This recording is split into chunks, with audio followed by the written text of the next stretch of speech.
सरकार नेमका सामान्य लोकांच्याच तोंडचा घास कसा हिरावतो ह्याचा पुन्हा एकदा धक्कादायक खुलासा समोर येत आहे।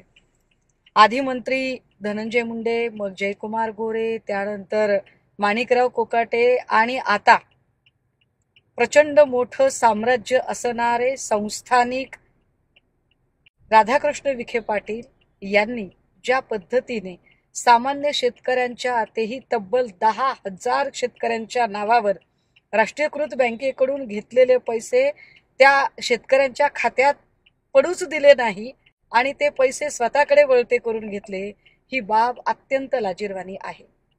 एवढ्या मोठ्या संस्थाचालक आणि संस्थानिक धनी असणाऱ्या माणसाने सामान्य शेतकऱ्यांच्या तोंडचा घास पळवावा हे अत्यंत वाईट आहे। महायुती सरकारसाठी ही शर्मेनं मान खाली घालणारी बाब आहे।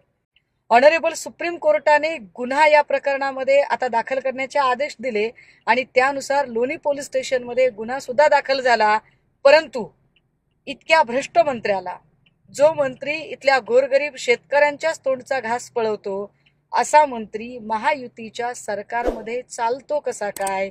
आमची आता मागणी असेल की मुख्यमंत्री देवेंद्र फडणवीस यांनी तात्काळ मंत्री राधाकृष्ण विखे पाटील यांचा राजीनामा घ्यायला हवा।